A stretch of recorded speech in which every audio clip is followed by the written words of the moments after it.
आपका अपना चैनल चंदन स्टडी पाठशाला में आपका स्वागत है।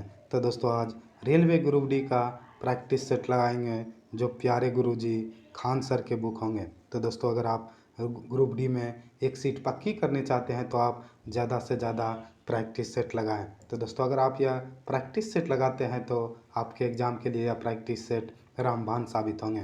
तो दोस्तों बिना वक्त गवाएं फर्स्ट क्वेश्चन की ओर बढ़ेंगे।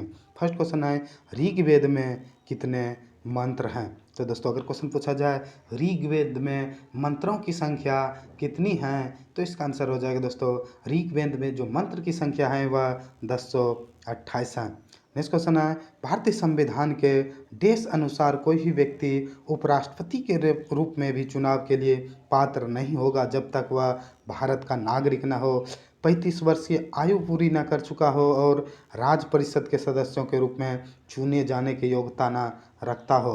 तो दोस्तों अनुच्छेद अगर पूछा जाए तो इसका आंसर हो जाएगा दोस्तों अनुच्छेद 66 के अनुसार कोई व्यक्ति राष्ट्रपति उपराष्ट्रपति के रूप में चुनाव के लिए पात्र नहीं होगा जब तक वह भारत का नागरिक न हो, 35 वर्ष की आयु पूरी न कर चुका हो और राज्य परिषद के सदस्यों के रूप में चुने जाने की योग्यता न रखता हो। तो दोस्तों इसका आंसर हो जाएगा अनुच्छेद 66 के अनुसार। अगला क्वेश्चन है किस शहर को मोतियों का शहर कहा जाता है। तो दोस्तों अगर क्वेश्चन पूछा जाए मोतियों का शहर किसे कहा जाता है तो इसका आंसर हो जाएगा मोतियों का शहर हैदराबाद को कहा जाता है। अगर क्वेश्चन पूछा जाए मोतियों का शहर किसे कहा जाता है तो इसका आंसर हो जाएगा मोतियों का शहर हैदराबाद को कहा जाता है। नेक्स्ट क्वेश्चन है निम्नलिखित में कौन सा बैंक 1880 ईस्वी में ब्रिटिश ईस्ट इंडिया कंपनी के तहत भारत में स्थापित अर्ध केंद्रीय बैंकों में से एक नहीं था। तो दोस्तों 1880 ईस्वी में जो ब्रिटिश ईस्ट इंडिया कंपनी के तहत भारत में स्थापित अर्ध केंद्र बैंकों में जो एक नहीं था दोस्तों वह बैंक ऑफ त्रावणकोर जो है दोस्तों वह बैंकों में एक नहीं था। नेक्स्ट क्वेश्चन है दिव्यांगों के लिए कौन सी राज्य सरकार विश्व का पहला आईटी परिसर स्थापित करेगा। तो दोस्तों अगर क्वेश्चन पूछा जाए दिव्यांगों के लिए कौन सा राज्य सरकार विश्व का पहला आईटी परिसर स्थापित करेगा तो इसका आंसर हो जाएगा तेलंगाना स्थापित करेगा। अगला क्वेश्चन है किताब उल हिंद एक किताब है जो भारत के इतिहास का उल्लेख करती हैं, यह किसके द्वारा लिखी गई है। तो दोस्तों किताब उल हिंद जो पुस्तक लिखी गई है दोस्तों वह अल बरूनी के द्वारा लिखी गई है। अगर क्वेश्चन पूछा जाए किताब उल हिंद एक किताब जो है भारत के इतिहास के बारे में बताती हैं, यह किसके द्वारा लिखी गई है तो इसका आंसर हो जाएगा अल बरूनी के द्वारा लिखी गई है। नेक्स्ट क्वेश्चन है भारत में पंचायती राज की स्थापना के लिए निम्नलिखित में कौन सा संवैधानिक संशोधन अधिनियम प्रदान किया गया।